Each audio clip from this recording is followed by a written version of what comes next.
Hola, ¿qué tal? Buenas noches a todos. Bueno, vamos a comenzar con este estudio bíblico continuado, sistemático, de Apocalipsis.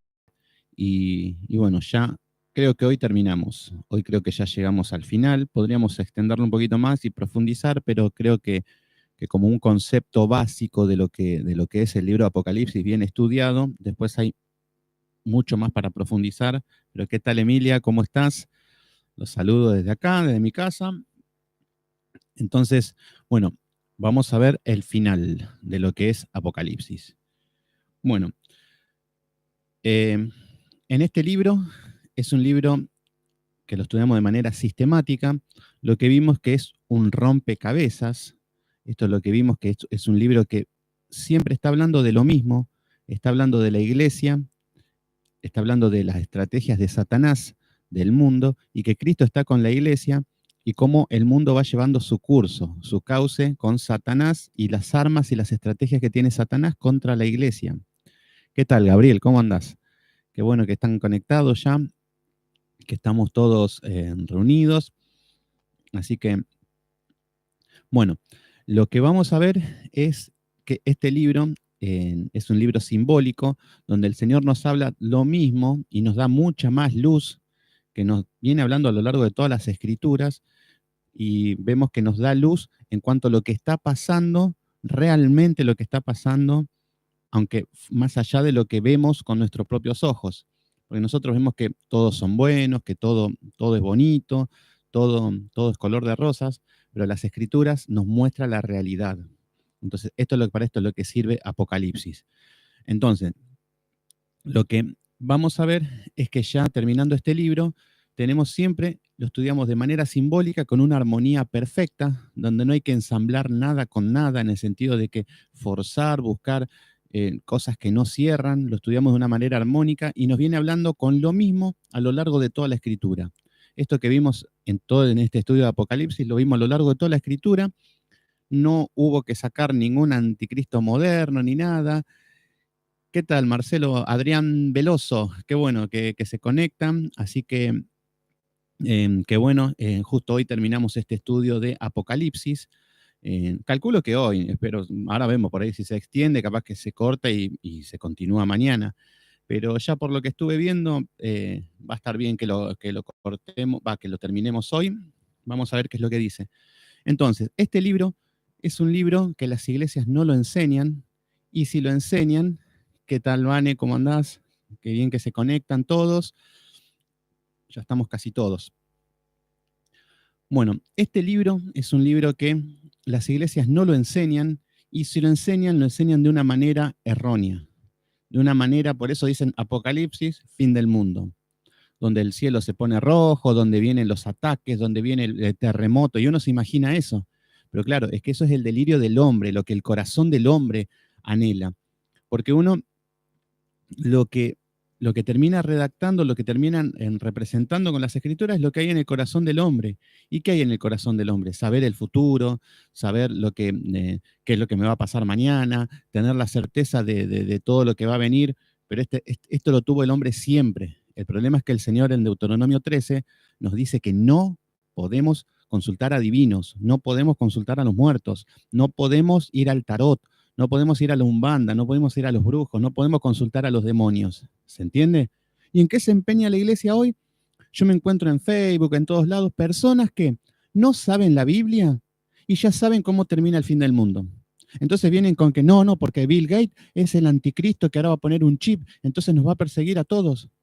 Pero, a ver, no hace falta que te pongan un chip para que sepan dónde vivís o dónde estás. Ya usando un celular ya tenés todos los datos, tienen. Así que no sé por qué están tan desesperados que te pongan un chip en la mano. Eso porque, bueno, malinterpretan las escrituras. Pero el problema es que estas personas apocalípticas se creen que el hombre hace lo que quiere. Se creen que el hombre es soberano y que todo está en curso y en las manos del hombre. Entonces, lo que vemos es que todo lo que está pasando es porque el hombre es soberano y él dirige el curso del mundo. Pero cuando entendemos que Dios es soberano, que no se mueve nada si Él no lo autoriza, lo que estamos viendo es que el Señor ejecuta sus juicios conforme a los pecados, que es otra cosa. Pero bueno, nosotros, los hijos de Dios, tenemos que saber que todo es voluntad de Dios, todo la soberanía de Dios. Pero bueno, acá nos dio mucha luz en este libro, ¿cuánto estuvimos? Un mes y un poquito más. Cuando empezó la cuarentena empezamos a hacer todos los días estudio. Esto es increíble. No, nunca pensé que iba a poder hacerlo tan rápido. Encima tenía ganas de hacer este estudio hace mucho tiempo, pero siempre me cruzaba con personas que era necesario ir a otros libros más básicos. Pero bueno, ahora tuve la oportunidad de enseñarlo, me encantó compartirlo con ustedes y más cuando reciben. No hay nada más gratificante que el que estén recibiendo y que le esté hablando y que el Señor esté en el medio.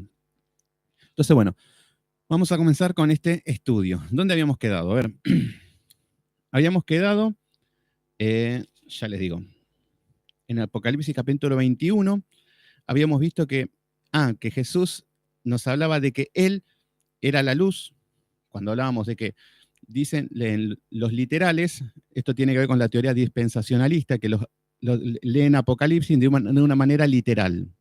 Si hay un terremoto, ellos dicen es un terremoto grande, y no ven que detrás de eso hay un símbolo. Si dicen que la luna se pone roja, color sangre, es un símbolo, pero ellos, cuando aparece una luna y está media rojiza, es el final de los tiempos. No, ya está, se cumplió todas las profecías.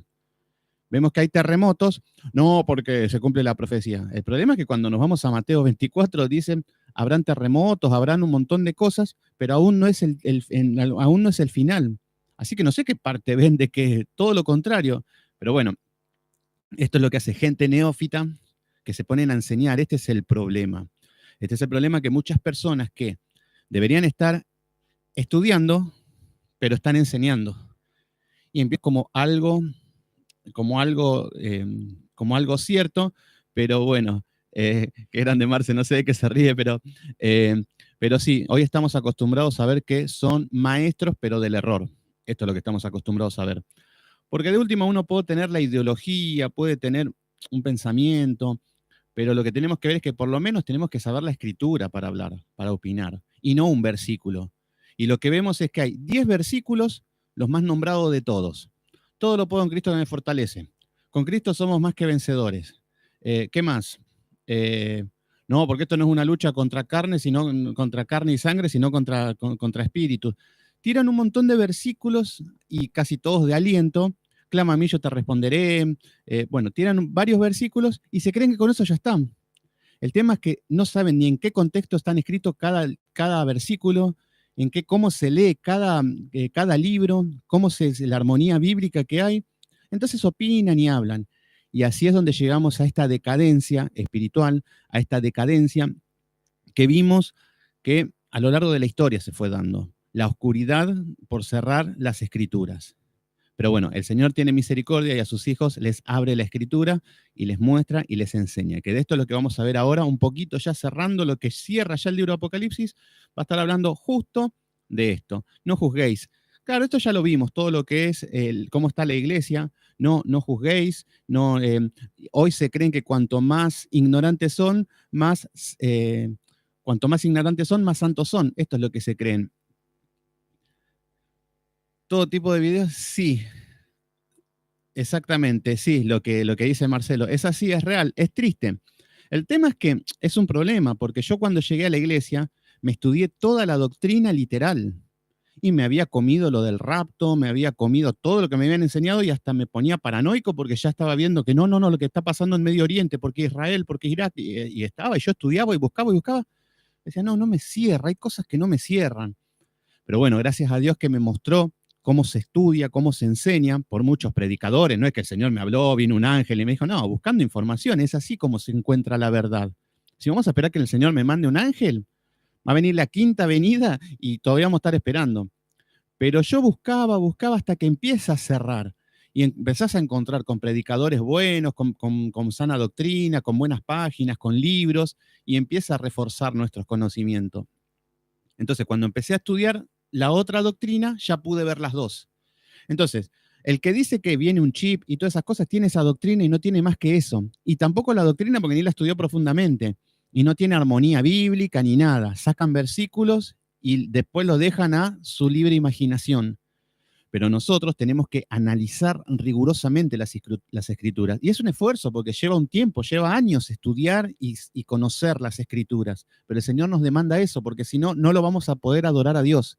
No, y al no poder adorar a Dios, vamos a tener ahí sí el número 666 en la frente, sin ningún chip. Así que, pero bueno, vamos a comenzar con este estudio que tiene que ver con, lo repaso esto. Entonces, bueno, en el capítulo 21, versículo 22, en el capítulo 21 habla de que la iglesia, ya en lo que es la nueva tierra, va a estar, lo representa como Jerusalén, o sea, el templo, la iglesia, el arca, que desciende a la tierra. O sea que ahí vemos la iglesia perfecta. Por eso Juan cuando ve esta iglesia descender del cielo, estas visiones que tiene Juan, no puede explicar lo maravilloso y lo grandioso que es. Y lo tiene que explicar con lo que él conoce. Él conocía las piedras de jaspe o le contaron, no era lo más conocido en ese momento, entonces hablaba como que era lo más. Entonces la representa en el versículo 20 con todo tipo de piedras preciosas que es la iglesia. Entonces, lo que tenemos que entender es que este es un libro simbólico. Si decimos que un país tiene una bandera, entonces yo veo el Mundial de Fútbol, veo la Argentina, la banderita, sé que es Argentina, que juega, no sé, contra Inglaterra, y se ven las dos banderitas, buenísimo, pero una bandera no es el país, es un símbolo. Y con esto es exactamente lo mismo. Si yo digo que hay una bestia de 7 cabezas y con 10 cuernos, no es que va a haber una bestia así por el mundo. ¿Por qué? Porque es un símbolo. Entonces vemos qué verdades hay detrás de estos símbolos. Y acá lo que nos muestra es que hay piedras preciosas. Entonces muestra el esplendor de una iglesia santa, que seríamos nosotros, sin pecado, ya siendo salvos. Estamos hablando en esta nueva creación. No es una nueva creación, pero una restauración de la tierra y de todo lo que tiene que ver con este nuevo sistema, que es otra dimensión, que ya lo estuvimos viendo, lo que es el cielo, la nueva Jerusalén, la gloria de Dios. Bueno, entonces, en el versículo 21 nos habla de que tenían, las puertas eran como de perlas, la calle era la calle de la ciudad era como de oro puro, y acá le vuelvo a remarcar con esto, ¿por qué?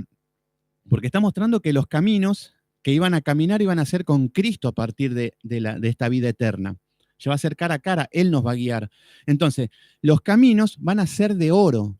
La nueva Jerusalén va a ser con calles de oro. Muchos dicen calles de oro. Pero no es que muchos dicen, no, porque yo fui al cielo y el Señor me mostró las calles de oro y es maravilloso caminar por ahí. Y yo quiero estar caminar por esas calles de oro, dicen. Pero no entendieron que es un símbolo, no es que hay calles de oro, porque para el Señor el oro es la inmundicia misma, no existe, no tiene, es un metal nada más. Para el hombre el oro tiene un gran valor. Para el hombre, entonces, como Juan vio las calles de oro, lo representaba como algo wow, como lo más, porque Juan dice, era semejante a todo lo que ve. No dice, era esto, era lo otro. No. Vi una iglesia semejante a esto, parecido a esto, como esto, se parecía a esto. ¿Se entiende? Entonces, cuando ve una bestia semejante, no estaba diciendo, no, es una bestia con 7 cabezas y es eso lo que va a pasar. No. Él representaba con sus ojos, nada más. Entonces, cuánta emoción, dice Marce, qué bueno, qué grande.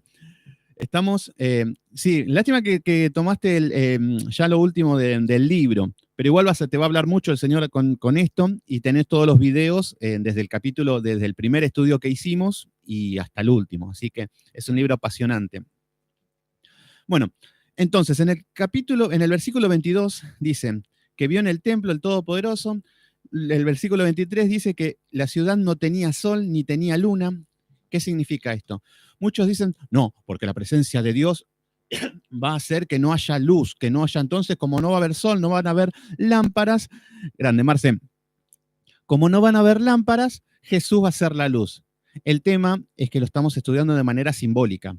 Y si dice que Cristo va a ser la luz, nada más hace falta con ir atrás a la Escritura y vamos a ver quién es el que dijo, yo soy la luz del mundo. El que anda en mí no andará en tinieblas. El que dijo, la luz vino al mundo, pero prefieren la oscuridad, prefieren su pecado, los rechazaron. Bueno, a lo largo de toda la Escritura, esto lo vimos el estudio pasado. Lo que nos hablaba era de que Cristo va a seguir siendo nuestra luz. nuestro guía, nuestro camino. Nuestro camino va a estar guiado, por eso representa a Juan como un camino de oro, como algo muy valioso, ¿se entiende? Hoy tenemos caminos oscuros y Él es nuestra luz que nos va guiando. Pero en esta nueva vida va a ser Él el que nos va a guiar nuestros pasos. Entonces ahí nos representaba que Él iba a ser la luz. Luego nos hablaba, en el capítulo 22, nos hablaba del agua de vida, nos hablaba de que Él nos iba a dar el alimento, el agua. Él mismo dijo, Jesús, yo soy el agua de vida, el que tenga sed, venga a mí, que yo les daré de beber ríos y fluirá de sí ríos de agua viva. Entonces, ¿qué es lo que estaba diciendo Jesús? Lo que estábamos diciendo es que los que son salvos, los que anhelan a Cristo, tienen sed. Y tienen sed realmente, no como en las iglesias que vemos que tienen sed, pero de lo que hay en su corazón perverso. Los hijos de Dios, la característica es que tienen sed. Van a estudiar, van a leer, van a orar, van a alabar, y va a ser algo constante, una sed continua que necesitamos todos los días de Cristo para que nos dé de beber. Pero los cabritos, los que tienen la marca del 666 en la frente, los que tienen el chip supuestamente, los locos que andan ahí predicando esto, estos no tienen sed. Fíjense que van a las iglesias apóstatas y no tienen sed. ¿Qué significa esto? Vamos a abrir la Biblia. No, parece la escuela del Chavo, ¿vieron cuando el profesor Girafales le quiere enseñar matemática y todo? No, así. Ustedes van a la escuela y a la iglesia, sacan la Biblia, hablan del pecado, de la desobediencia, todos los mandatos de Dios. Nadie quiere saber nada. Ahora, saquemos una guitarra, cantemos, toquemos la pandereta, vamos a contar historias. Hoy le toca al hermano Pedrito. Acá está, no, yo era un pecador y el Señor me llamó y acá estoy firme. Y un día me dijo, levántate. Y bueno, empiezan a contar todos sus testimonios, pero uno peor que el otro. Ninguno de que mortifiqué un pecado. Esos testimonios no sé, ¿para qué? El pecado es algo tal. Entonces, Marce, bueno, se ve que estabas en una iglesia también media, pero todos venimos de iglesias corrompidas. Es que no vamos a encontrar iglesias perfectas, pero sí podemos encontrar iglesias sanas, sanas en doctrina, que se enseñe la Biblia, que se enseñe la palabra de Dios. Pero vemos que Satanás a lo largo de todo el tiempo ha cerrado las escrituras y lo que hizo es que cambió la palabra por cuentos. Hoy tenemos chamanes, tenemos cuentistas, tenemos personas simpáticas, ustedes lo ven a Dante Gebel, son todos carismáticos, Cash Luna, se parten de la risa, los escuchamos y decimos, ay, me muero de la risa. Bueno, el tema es que se van a reír en el infierno con este hombre. ¿Por qué? Porque está permitiendo todo lo que es la palabra de Dios. El tema es que los falsos apóstoles, falsos profetas y falsos maestros, falsos pastores, todos estos falsos, no es que están hablando de Satanás, no le está predicando, no, vamos a adorar a Satanás, vamos a adorar a la Virgen. No, él está hablando de Jesús, todas estas personas. El tema es que no hablan del arrepentimiento. Sí, esta Matea, esta Matea es terrible. Esta Matea, bueno, es un psicólogo. A ver, esta Matea lo que es un hombre que tiene una empresa, que con ese nombre, él se hace llamar psicólogo, él no da la cara al mundo diciendo que es un pastor. Él dice que es pastor a puerta cerrada en la iglesia, porque afuera se avergüenza. Ustedes fíjense que cuando va a un canal de televisión, este Bernardo Estamatea no dice nada acerca de Cristo, no habla nada acerca de quién es el rey, del plan de salvación, de las cosas de Dios. No. ¿Por qué? Porque se avergüenza. Y además, si habla acerca de Cristo en un canal de televisión, no lo llaman nunca más, porque va a haber persecución. Entonces, por eso lo tiene que negar.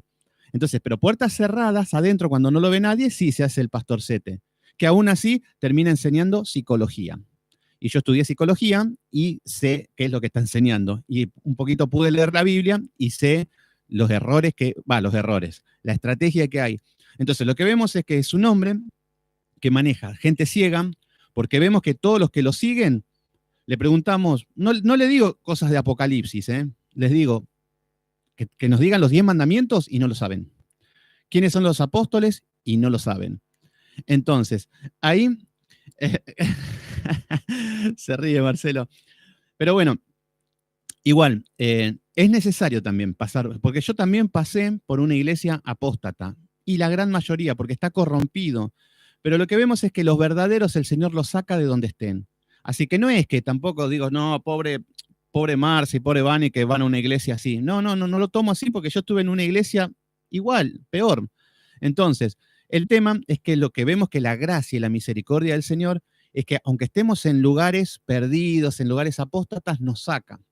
Entonces, ya sea, ¿por qué? Porque el Señor tiene pueblo con los testigos de Jehová, tiene pueblo en la iglesia católica, tiene pueblo con los judíos mismos también, tiene iglesia en verdadero remanente, tiene en las iglesias evangélicas, en las pentecostales, en la de Estamatea, en la de Dante Gebel, en la de Maldonado, en todas. Y el Señor los va llamando. ¿Pero por qué?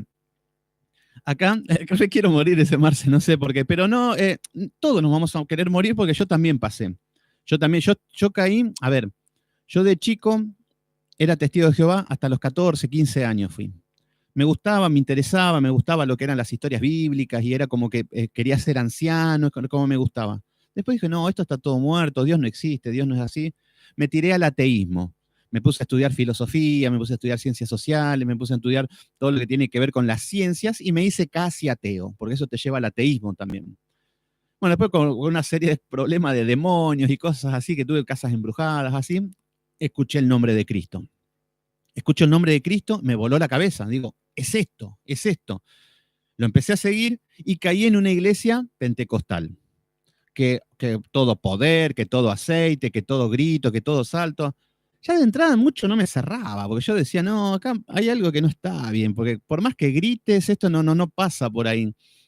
Entonces, claro, y teníamos un velo, pero esto es algo bíblico. ¿Qué significa esto? Esto para que no sintamos culpa, para no decir, no, yo estuve en una iglesia apóstata, pero, ¿por qué? ¿O por qué tuve que pasar? No, era parte del proceso de Dios. ¿Por qué? Fíjense cuando el Señor Jesucristo estaba en la cueva y Lázaro estaba muerto, estaba con olor a podrido, decía la palabra, eso éramos nosotros. Nosotros estábamos muertos. Y es ahí donde el Señor dice, Lázaro, levántate y anda. Y es ahí donde el Señor nos dijo una vez, Marcelo, levántate y anda, Vanessa, levántate y anda, Gabriel, levántate y anda, Emilia, Janina, Cintia, levántate y anda. Entonces, ahí nos levantamos. Fíjense cómo se levanta Lázaro. Lázaro sale y tenía las manos atadas y los pies atados tenía. Y en su rostro un sudario. El sudario es como una especie de, como una tela que se envuelve en la cara, porque tenía un tipo de vendaje. ¿Qué significa esto? Significa que volvimos a nacer, que queríamos amar a Dios, que el Espíritu volvió a pedir de Dios. Y así es como estamos en la iglesia, con las manos atadas y con los pies atados. ¿Se entiende? Y con un sudario en nuestra no podemos ver. Pero con el correr del tiempo, el Señor nos va desatando las manos, nos va desatando los pies, nos quita el sudario, que esto es lo que estamos diciendo. ¡Wow!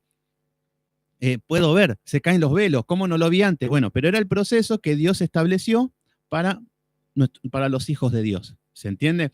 Pero esto vemos que es una obra pura y exclusiva de Dios.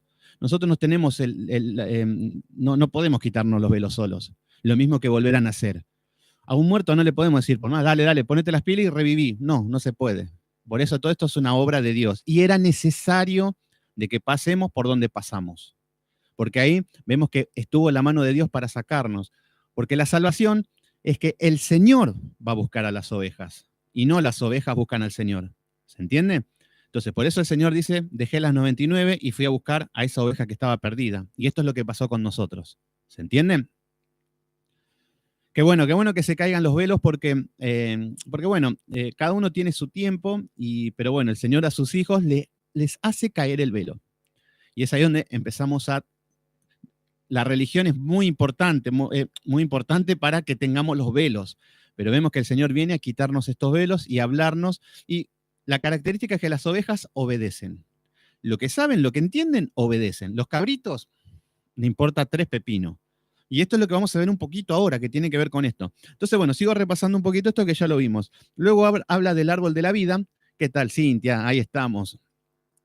La profe de matemática, una colega. Yo soy profesor de geografía, ella de matemática, vecina también acá de mi barrio, la conozco hace tiempo. Así que qué bueno que esté recibiendo a full. A Janina no la veo, pero si pueden, oremos por ella porque tuvo algunas situaciones que la sobrebordaron, pero bueno, oremos por ella, que es del grupo y seguramente la queremos mucho, es una chica muy buena. Así que bueno, colegas, sí, acá estamos. Y militamos la palabra de Dios. Bueno, fíjense qué es lo que dice. Acá aparece el árbol de la vida. Yani, ahí está, qué grande, ahí está. La saludamos a Yani. Espero que esté mejor, que te hayas relajado, que lo que ya pasó estaba en manos del Señor todo, así que no te preocupes. Y esto, nos enfocamos en Cristo. Eso es lo que nos da el alimento y nos da la fuerza para todos los momentos que vamos a afrontar y que los tenemos que afrontar. Así ¿que van a haber pruebas? Sí. ¿Que van a haber tribulaciones? Sí. ¿Que van a haber situaciones, valles de sombra de muerte? Sí. Si no quieren escuchar esto, vayan a otra iglesia que les van a decir que el Señor tiene un plan maravilloso para tu vida y que te quiere hacer rico y famoso. Y rubios de ojos azules también, según cómo declares con la fuerza que declares. Pero bueno, sería un apóstata si les estaría diciendo eso. Ahora, van a tener miles de problemas, van a ser perseguidos por predicar el verdadero evangelio, van a sufrir muchas tribulaciones, muchos problemas, pero bueno, lo que tenemos que entender es que el Cordero los vencerá, que el Cordero nos vencerá y es Él el que va a hacer la obra. Por eso nosotros, cuando venga la prueba, no empiecen a rogar como hacen todas las iglesias. Declaro que ese cáncer se quema, declaro que ese problema desaparece, que se vaya, y Señor, y empiezan. No funciona así, porque el Señor es soberano. Eso no, y nosotros no podemos forzar la mano de Dios. Ahora, lo que sí debemos hacer es, Señor, entiendo en la situación en que estoy. Hay un problema que me desborda.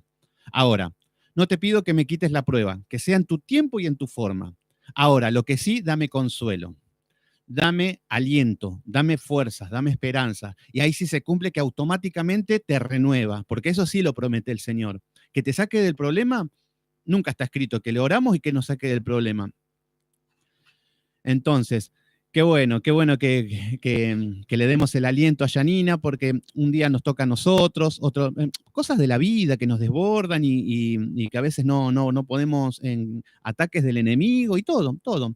Entonces, bueno, así que tu hermana está bien, tu hermana, así que Yani, quédate tranquila, que el Señor estuvo ahí, así que un susto nada más. Así que estamos con vos, el grupo está. Así que firmes. Bueno, vamos a continuar con esto. Entonces, aparece el árbol de la vida. El árbol de la vida aparece en Génesis y aparece en Apocalipsis. Y aparece cuando Adán, me redescolocaste, dice Marce, no sé con qué. Bueno, el árbol de la vida aparece en Génesis cuando Adán no tenía pecado y él tenía el acceso a alimentarse con ese árbol de la vida que era la vida eterna. O sea que con ese árbol podía vivir eternamente. Pero por una consecuencia del pecado, ese árbol no existe más. No es que no existe más, el hombre no tiene más acceso a ese, o sea que por eso somos mortales, por eso llegamos a un tipo de vida y un tiempo y chau. Pero en esta nueva vida aparece nuevamente el árbol de la vida, o sea que nos va a dar ese árbol de la vida que es la vida eterna. ¿Se entiende? Entonces, de la manera de orar. Sí, bueno, cuando vemos, pasa que hay maneras de orar, lo que tiene que ver con la oración. Por ejemplo, nosotros, si entendemos que el soberano es Dios y que todo lo que pasa está en sus manos, estamos bien porque la Escritura habla de eso. Ahora, si yo creo que mi boquita tiene poder, ya estamos mal.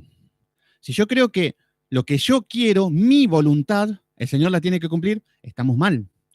Entonces, lo que sí tenemos que entender es, Señor, tu voluntad es inamovible. La voluntad del Señor yo no lo puedo chantajear. Si me hago el buenito, no voy a... El Señor lo que determina ya lo determinó, punto. El hombre no tiene nada que hacer. Ahora, lo que sí tenemos que hacer como hombres es adaptarnos a esa voluntad, ¿se entiende? Jesús que dijo, Padre, si es necesario, pasa de mí esta copa, que era la cruz y los azotes y todo lo que ya sabemos. Pero él dice, pero que sea tu voluntad y no la mía. ¿Se entiende? Entonces nosotros podemos decir, no, Señor, este problema, este cáncer, esta situación de enfermedad, esta economía, lo que sea, no lo entiendo, no lo quiero, pero que no sea mi voluntad y que sea tu voluntad. ¿Se entiende? Es así como se debe orar. Porque si no, vamos a estar tentando a Dios. Cuando decimos, Señor, sánalo en el nombre de Jesús, estamos tentando a Dios, porque le estamos dando órdenes a Dios. Es una blasfemia eso delante de Dios. Entonces, lo que tenemos que entender es que sí, Señor, yo quiero que lo sanes, que lo libere, está endemoniado, pero lo dejo en tus manos. Yo solamente llego con la persona, con la palabra, lo único. Entonces, sí, esa es la oración. Acá, bueno, entonces, pero hoy lo que vemos el hombre, cuando se ha apartado del Señor, que dice, a nosotros nos enseñaron que la palabra tiene poder. Eso es lo que decimos. Sí, a ver, lo que tiene poder es la palabra de Dios, no mi palabra. ¿Se entiende? Y la palabra de Dios conforme a su voluntad. Porque si yo también agarro los versículos de todos los versículos que no te dejaré ni te desampararé, no temas ni desmayes, que yo estaré, todo bien, tomo esas promesas. Pero de atrás tiene que haber obediencia, tiene que haber estar consagrado a Dios, hay que estar en santidad, hay que estar Cristo en el primer lugar. No vivir en pecado, vivir como queremos y cuando viene el problema, agarro un versículo mágico. No funciona así. Entonces, por más que yo declare, diga, no, no se puede. Entonces, lo que tenemos que entender es lo que tiene poder es la palabra de Dios. Por ejemplo, yo cuando empiezo a hablar con la palabra de Dios, empezamos a enseñar o empezamos a predicar, empezamos a hablar, eso es lo que tiene el poder en el corazón de las personas. Por eso después cuando hablamos, eso es lo que limita el poder de Satanás. Qué bueno, Marce, que entendemos esto, porque, a ver, de última, decimos, bueno, esto no me interesa, pero de última vamos a hacer un análisis, vamos a hacer un recuento de todo lo que declaramos, de todo lo que le pedimos al Señor, con toda la furia, con toda la fuerza, y lo pedimos y lo anhelamos y lo queríamos mucho y no se cumplió. Bueno, la mayoría de las oraciones. Entonces, pero ahí vemos que la religión enseña una doctrina que no tiene relación las cosas que uno piensa que les enseña con lo que está pasando en el mundo. Ese es el problema. No hay relación. Porque decís, no, pero me enseñan en la iglesia que nadie me va a tocar, que caerán 1000 a mi diestra, 1000 a la... ¿Qué es lo que pasa? Bueno, el tema es que estamos mal enseñados y estamos mal encaminados. Entonces, cuando empezamos a poner en primer lugar al Señor y conocer qué es lo que Él quiere, conforme a las Escrituras, y no conforme a la iglesia, conforme al hombre, conforme a la Escritura. Incluso ustedes, no se guíen por lo que yo les digo, guíense por lo que está escrito. Entonces, lo que yo les voy enseñando con las Escrituras y van aprendiendo, hasta compárenlo con todo lo que encuentren. Esa es la idea, y ahí el Señor les va a hablar. Ahora, si cierro esta Biblia, tiro 3 versículos, y me pongo a sacar la guitarra y me pongo a contar de mis experiencias, le pongo a contar de lo sobrenatural, me pongo a adivinar y cosas así, bueno, se van a morir de hambre. No van a conocer a Dios, van a adorar de cualquier manera, van a orar de cualquier manera. Y me pasó porque adoré de cualquier manera, oraba de cualquier manera, veía que no se cumplía nada, pero ni por asomo de lo que yo oraba. Y el problema es que ahí somos mal testimonio. Porque le vamos a querer predicar el evangelio a una persona y va a decir, no, pero primero anda vos, después voy yo. Y eso es lo que pasa. Primero tiene que impactar en nosotros el evangelio, que sea vivo, y después vamos a ir a las personas. Pero bueno, hay varios estudios ahí de las oraciones y ahí en mi canal, así que después si lo querés investigar o cualquier pregunta que me quieras hacer. Bueno, entonces, lo que teníamos era que el agua de vida, el árbol de la vida, y vamos a ya es lo último, ya esto que vemos de Apocalipsis. Fíjense qué es lo que dice. Comienza en el versículo 6 del capítulo 22. Dice, y me dijo, estas palabras son fieles y verdaderas, y el Señor, Dios de los espíritus de los profetas, ha enviado a sus ángeles para mostrar a sus siervos las cosas que tienen que suceder pronto. Bueno, vamos a analizar esto. Nosotros vamos analizando todo versículo por versículo. Acá ya no hay tanto problema. A partir de acá ya los símbolos ya no es tanto símbolo. Ahora empieza a hablar directamente a la iglesia, nos empieza a hablar a nosotros. No es que empieza a hablar con el lenguaje simbólico que nos vino hablando a lo largo de todas las escrituras. Entonces, bueno, acá lo que dice es que el ángel son fieles y verdaderas. Vamos a analizar esto. El Señor, siempre que le habla a Juan, le habla a través de un ángel y se le presenta él mismo también. Pero cuando dice que este ángel, lo que le está hablando el ángel, lo que le está mostrando, le dice, estas palabras son fiel y verdadera. ¿Qué es lo que significa? Que lo que está hablando de que este libro es fiel, es verdadero. Pero está hablando también de todo el conjunto de la escritura, de todo, cuando vemos que está todo dentro del canon bíblico. Y vemos que fiel viene de lo que es, este viene del latín, no viene del griego, viene del latín que se dice fidelis. Esto quiere decir, primero, consiste, consiste en obligaciones que tienen que ver con confianzas depositadas en uno. Esto es que hace lo que se espera de él. Este es el concepto de ser fiel. Lo que dice que va a ser, que es real, que es verdad, que lo que se dice y lo que se espera que va a ser es fiel. Pero muchas veces vemos la infidelidad. Por ejemplo, decimos, no, no, yo te voy a amar toda la vida. A los 3 años se enamoró de otra mujer. ¿Qué es lo que pasó? Lo que se esperaba de esa persona no cumplió lo que se esperaba, o sea que era infiel. Pero acá está hablando que la escritura es fiel, que lo que se dice es verdadero. Número 2, significa que es exacto y conforme a la verdad. ¿Se entiende? Exacto. Este libro es exacto, perfecto. Todo lo que nos enseñó es conforme a la verdad. ¿Y quién es la verdad? Cristo. Entonces, vemos que tiene que ver que es exacto en el sentido de que no van a haber errores, porque nosotros ya habíamos dicho que Jesús es fiel y verdadero. Y no hay mejor cosa que estar con alguien fiel. Y nuestro Dios es fiel. No hay nada peor que estar con una persona infiel, con una persona como Judas, como una persona como una ramera, como la mujer de Oseas. No, no nada peor que tener un amigo infiel. ¿Se entiende? Una mujer, la infidelidad es lo peor que hay, la traición es una de las peores cosas que hay.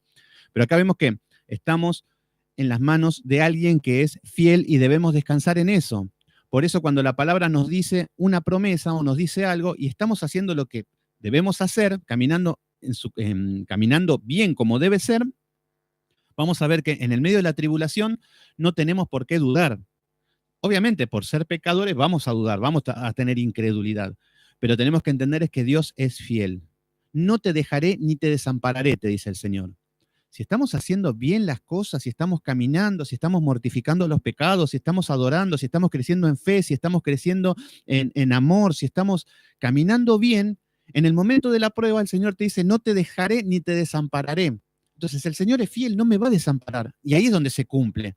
Ahora, si yo llevo una vida mundana, si soy lo mismo que un anticristo en el mundo y llevo una vida religiosa, no leo la Biblia, no estudio, no medito, no oro, ni me acuerdo de Dios. Amo tanto el mundo que ni me acuerdo de Dios, pero cuando tengo una prueba me acuerdo de Dios y le digo, Señor, tu palabra dice, no te dejaré ni te desampararé, no se va a cumplir ni un pepino la palabra. Y no es que Dios sea infiel, es que los infieles fuimos nosotros. Entonces, esto es lo que tenemos que entender. Pero bueno, Dios es fiel. Y nosotros cuando tenemos este trato sabemos que Él es fiel y tomamos la palabra con más rigor, con más fe. Eso es lo que tenemos que hacer. Entonces, vemos que, número 3, tiene condición y circunstancia que quiere al uso que se destine como... el uso que tiene esta palabra se destina totalmente a la perfección. Por ejemplo, para lo que usamos la palabra es exacto para lo que... A ver, la definición sería que todas las herramientas que tenemos en las escrituras, todo lo que tenemos, son eficientes para los momentos que lo necesitamos. Por ejemplo, un reloj. Un reloj, por ejemplo, es fiel para dar la hora. Entonces vemos que el reloj no falla. Decimos, bueno, 1 hora, 2, 3, cuenta los minutos, cuenta los segundos. Bueno, entonces de la misma manera, las escrituras tienen esa fidelidad para ser una herramienta en el momento justo. ¿Se entiende? Por eso la palabra, encima este es el libro de los libros, y acá tenemos todas las respuestas de todo. Entonces, utilizando bien este libro, tenemos, pero el poder de Dios en nuestras manos tenemos, que es la Biblia.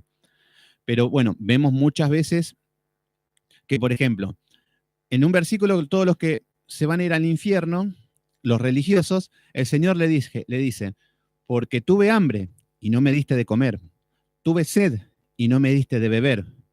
¿Qué es lo que significa esto? Lo que el Señor dice es que hay muchos cristianos, muchos en las iglesias, que el Señor dice que ¿cuántos hay que necesitan comer de la palabra de Dios? Que necesitan una palabra exacta, precisa, quirúrgica. Muchos, todos necesitan.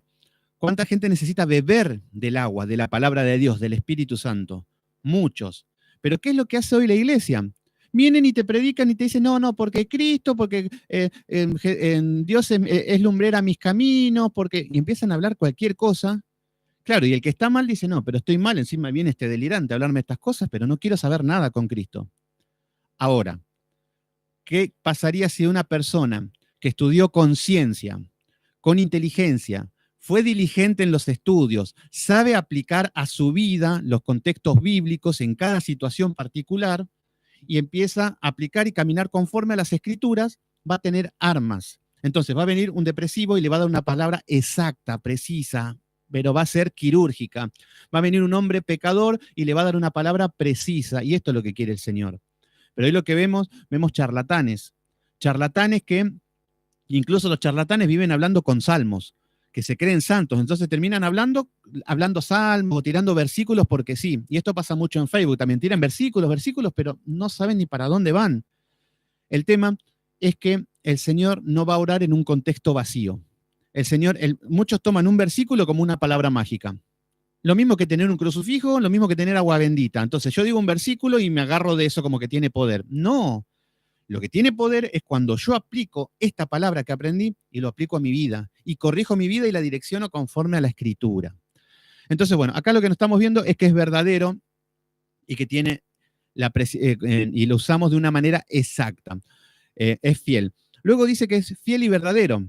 ¿Qué significa verdadero? Que contiene verdad. ¿Qué es la verdad? Cuando vemos que hay verdades relativas, esto ya se los había enseñado, las verdades relativas es decir, bueno, esto es así, pero es tu verdad y esta es la mía. Entonces, podemos decir, por ejemplo, la homosexualidad, ¿qué te parece? ¿Está bien o está mal? No, a mí me parece que está bien, porque mientras no molesten a nadie, lo que hagan en la cama es problema de ellos. Bueno, esa es tu verdad. La mía es que no, para mí está mal. El tema es que son verdades relativas, que son vagas, pero lo que es de Dios es la verdad. La verdad que es Cristo. Cristo le dijo a Poncio Pilatos, eh, cuando le pregunta es que le dice, ¿y cuál es la verdad? Y lo tenía enfrente. Jesús dijo, yo soy la verdad, el camino y la vida. Todo lo que dijo Jesús, todo lo que está en la Escritura, es la verdad. Y la verdad significa que no está sujeto a cambio. No está sujeto a cambio la verdad. O sea que la verdad es eterna. Entonces, ¿cómo nos podemos explicar que hace 40 años atrás la iglesia era una cosa? 20 años adelante, otra cosa. Y hoy nos encontramos con otra cosa. Entonces vemos que la verdad, ¿qué es lo que ha pasado? Ha mutado. No, el tema es que eso es mentira. ¿Se entiende? Pero la verdad es eterna. La iglesia de Cristo es la misma iglesia desde la iglesia primitiva hasta hoy, hasta que venga el Señor. Pero siempre aparece el hombre para mutilar todo lo que tiene que ver con la palabra y manipularla conforme a su corazón perverso, que eso es otra cosa, y esto es lo que estamos viendo en las iglesias que están haciendo cualquier cosa menos adorar a Dios. Y acá vemos la estrategia del falso profeta, que lo estuvimos estudiando, de cómo hace que cuando el mundo necesita de Dios, fíjense ahora, con esto del coronavirus, que si bien es algo, es una campaña de miedo y muchas cosas, porque hay intereses políticos detrás de todas estas cosas, cuando vemos que están con todo esto del coronavirus, ¿cuántas personas están desesperadas, hasta con hambre, paranoicas con la enfermedad, desesperada y necesitan de Dios? Entonces, si yo soy una persona que me encuentro en esta situación, que soy del mundo y necesito de Dios, ¿pero qué voy a hacer? Veo, no, pero los evangélicos, estos están re locos, agarran la guitarrita, se ponen a cantar como unos locos, no quiero saber nada con eso. Aquel loco agarra un parlante, se pone a gritar, arrepiéntete, Cristo viene, no quiero saber nada con eso. Prendo la televisión, veo los brasileros con agua bendita y haciendo brujería, no quiero saber nada. Entonces ahí vemos que lo que ha hecho Satanás, que ha hecho ridiculizar lo que es el santo evangelio. Y esto es lo que vemos en todas las iglesias, que la iglesia es un hazme reír, es una caricatura de lo que es la verdadera iglesia. Pero esto es lo que ha hecho Satanás. Pero dentro de todo eso está el verdadero remanente. ¿Se entiende? Están las verdaderas ovejas que están de acá para allá y el Señor las va llamando de a poco, una por una. Entonces, bueno, vemos que contiene la verdad. Esto es lo que significa que es el Señor. El Señor es verdadero. Entonces, yo puedo tener una postura, no sé, por ejemplo, la teoría de la evolución es una teoría, lo enseñan como una teoría cierta, verdadera, cuando no es verdadera, porque vemos que no hay ninguna evidencia de que el hombre venga del mono, no hay nada, pero lo enseñan como algo cierto y lo enseñan en las facultades. Fíjense cómo es esto. En una facultad, o en una, no sé, en algún seminario o en algún, no sé, en alguna conferencia internacional que vienen a hablar acerca de la evolución del hombre, que venimos del mono, vienen con eso. Ustedes fíjense que van a encontrar un lugar con personas cultas, con personas bien vestidas, donde cada uno va a llevar para apuntar todo, para anotar.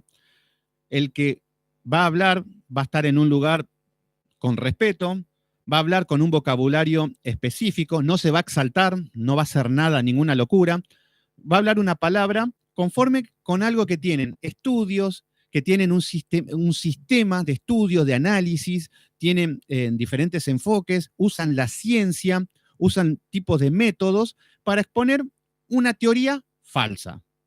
Entonces, vemos que cómo se comportan, cómo se manejan para enseñar algo falso. Y lo podemos decir hasta, bueno, hasta puede ser verdadero, porque mira, son gente inteligente, que estudian, que buscan la verdad, todo. Y los que se hacen llamar, los que tienen la verdad, se paran en un púlpito, se ponen a pedir dinero, empiezan a caerse al piso, empiezan a vomitar, empiezan a convulsionar, los músicos cantan todo desafinado, rompen todo, después viene un loco y empieza a adivinar el futuro y se ponen todos a gritar y vos decís, ¿esto es la verdad? Me quedo con la mentira, yo me quedo con la mentira. Si soy un impío, me quedo con la mentira 10 veces antes que ir a una iglesia. Pero bueno, es que esa es la caricatura que ha hecho el hombre con la iglesia. El tema es que la iglesia es un lugar que lo necesitamos, lo necesita el pueblo de Dios, porque es lo que el Señor murió, Él murió por su iglesia. Pero bueno, el tema es que estamos mezclando también un poco la iglesia física y lo que estamos acostumbrados a ver. Bueno, continuamos un poquito. Entonces, acá vemos que el Señor nos dice que es fiel y verdadero. Acá vemos que es un libro real. ¿Qué significa esto? Que todo lo que vimos fueron símbolos que fueron reales. Todo lo que estuvimos viendo no es que era algo que por ahí se daba o por ahí. No, no, no, es algo verdadero. Es fiel. Esto es lo que nos está diciendo. Este libro es fiel. Si te está diciendo que la bestia es Satanás dominando el mundo y con todas sus armas y sus estrategias para pelear contra Dios, quédate tranquilo que es así. Buscale la vuelta si querés buscar información, pero quédate tranquilo que es el Señor que dice que su palabra es fiel y verdadera. Entonces, lo que nos va a mostrar en este libro y a lo largo de las escrituras es lo que hay detrás. Nosotros vemos lo que tenemos en nuestras narices, pero el Señor nos muestra lo que hay detrás, lo que realmente es. Entonces, lo que son las apariencias queda de lado, porque nosotros, a ver, fíjense, pregúntenle a Bernardo Estamatea, ya que está Marce por ahí, o Vanessa, o Gabriel. Pregúntenle a Bernardo Estamatea, ¿el hombre es bueno? ¿El ser humano es bueno? Háganle esa pregunta. Y él le va a decir que sí, obviamente, que el hombre nació bueno. Esto dice la psicología. Pero el hombre se corrompe cuando empieza a integrarse con la sociedad. Entonces, todos los problemas que hay es del exterior, no del hombre. Entonces, si vos fuiste infiel, es porque tu mujer no te valoró. Si vos sos malo, es porque la sociedad fue mala con vos. Entonces, así ven todo y dice que el hombre es bueno. El tema es que hay que conseguir un espejo nada más. O solamente poner un canal del noticiero y vamos a ver lo bueno que es el hombre. Lo que nos dice la palabra es que el hombre nace malo, corrompido por el pecado y que es abominable ante los ojos de Dios. No hay justo ni a un uno. Entonces, nacemos así, malos, y eso es lo que nos dice la Escritura. Pero lo que nos dice la falsa religión es que el hombre es bueno. Entonces, fíjense cómo las falsas religiones, ¿qué es lo que hacen? Somos todos buenos. Entonces, por eso las prédicas son todo porque como vos sos bueno, te mereces ser rico, te mereces que no tengas problemas, que si estás enfermo, que Dios te sane. Pero nunca te van a decir, no, no, no, el adulterio, vamos a tratar este tema, vamos a trabajarlo y hasta que no se corrija no paramos. Esto, la avaricia, la codicia, todo. No, no se trata ningún tema de ningún pecado. Cuando de eso depende si tenemos vida o vida eterna o el infierno. ¿Se entiende? Pero ahí vemos cómo la obra de Satanás ha corrompido todas las religiones. Bueno, entonces, seguimos un poquito más. En el versículo 7 nos dice, he aquí, vengo pronto, bienaventurado el que guarda las palabras de la profecía de este libro. Fíjense qué es lo que dice. Bienaventurados, ¿qué significa? Bienaventurados, felices, dichosos, gozosos, alegraos. Bienaventurados el que guarda la palabra, el que guarda la palabra. ¿Qué significa esto? Guardar, ¿qué significa guardar? Guardar la palabra significa que el conocimiento que yo tengo lo guardo en mi corazón y va a ser mi manera de vivir, la voy a poner en práctica. Porque hay muchos, por ejemplo, cuando el Señor dice que muchos me dirán aquel día, Señor, Señor, en tu nombre echamos demonios, todo, váyanse de aquí, apartados de mí, hacedores de maldad. Dice, porque no es el que dice, Señor, Señor, sino el que hace la voluntad de mi Padre. Y el que hace la voluntad de mi Padre es el que guarda la palabra en su corazón. Entonces, uno no es salvo por el conocimiento. Uno no piense que porque yo me sé toda la Biblia, me voy al cielo y me gané todo. No, no, no. Vos podés saber un versículo solo que si no lo obedeces, es lo mismo que nada. Ahora, vos no sabés nada y sabés un versículo solo o algo o algún mandato y lo pones en práctica, ya sos sabio delante de los ojos de Dios. ¿Se entiende? Porque está en la obediencia. Ustedes mismos dirán, wow, che, Sebastián, la verdad que enseña bonito y sabe bastante, qué sé yo, es como que decimos buenísimo, mirá, sabe Apocalipsis, buenísimo, podríamos decir eso. El tema es que ahora, hasta ahora yo tendría la misma fe que los fariseos. Y fíjense cómo terminaron los fariseos. Y ellos sí que sabían mucho más que yo. Entonces, no pasa por el conocimiento, pasa por poner en práctica lo que sabemos y guardarlo, atesorarlos en el corazón. Pero esto solamente es algo que se le da a las ovejas, al remanente de Dios, a los verdaderos. Entonces, guarda la palabra de la profecía de este libro. Pero acá estamos hablando de toda la escritura, porque este libro es el último libro, pero es un compilado de toda la escritura esto. Entonces dice, guarda la palabra. ¿Y qué significa esto, guardar la palabra? Tenemos que estar atentos, porque si no, vamos a Gálatas 1:8 y vamos a ver qué es lo que pasa. El Señor te dice, guarda la palabra. Y esto nos dice a nosotros, guarda la palabra. Gálatas, capítulo 1, versículo 8, el Señor nos dice celosamente, más, si aún entre nosotros, dice, más, si aún entre nosotros o un ángel del cielo os anunciare otro evangelio diferente del que os hemos anunciado, sea anatema, sea maldito. Anatema significa maldito, apartado. Entonces, lo que está diciendo, aunque venga un ángel y nos enseñe un evangelio diferente, sea anatema. Entonces, el Señor te dice, guarda esta palabra, las palabras de este libro en tu corazón. Para eso la tenés que estudiar. Fíjense qué sencillo. No, no, no, por más que vos te pongas a gritar, Señor, dame sabiduría, Señor. No, no, no. Doblá los codos, ponelo contra la mesa, empezá a leer, empezá a memorizar, empezá a anotar, empezá a estudiar. Entonces, de esa manera vas a empezar a saber lo que es verdadero y lo que es falso. Si no, no. Yo me he encontrado en la iglesia un hombre que me decía, no, no, el Señor te da discernimiento de espíritu. Por ejemplo, si viene una persona y viene, yo no la conozco. Entonces el Espíritu Santo viene y me dice, es falso o es verdadero. No, y yo te digo, sos un vago, eso es lo que sos. Porque no es eso discernimiento de espíritu. Discernimiento de espíritu es cuando la palabra me dice lo que es un verdadero y lo que es un falso. A lo largo de las escrituras nos da todas las revelaciones. Entonces nosotros, al estudiar las escrituras de manera severa, de manera rigurosa, guardando su palabra, vamos a diferenciar lo que es verdadero de lo que es falso. Entonces, ahí nos vamos a guardar la palabra para nosotros. Y ahí es donde vamos a decir, no, esto es falso, esto es anatema, esto es un evangelio diferente. Por ejemplo, yo les digo, veo pastoras predicando un evangelio diferente, porque la escritura nunca manda, y es más, reprende a la mujer que se quede en silencio. Vemos que danzando mujeres y hombres y varones, todo en la iglesia, ministerio de danza, evangelio diferente. Profetizando, vienen adivinos, evangelio diferente, porque la profecía termina cuando Apocalipsis dice amén. Vemos que los diezmos, bueno, ahí tenemos esto quedó abolido en el Antiguo Testamento con la ley ceremonial, pero hoy vemos que están chantajeando a las personas con el diezmo. Bueno, ahí tienen un evangelio diferente. ¿Se entiende? Entonces vemos todos los errores que hoy, las alabanzas infantiles que cantan, que no es la gloria a Dios, es la gloria para el hombre, un evangelio diferente.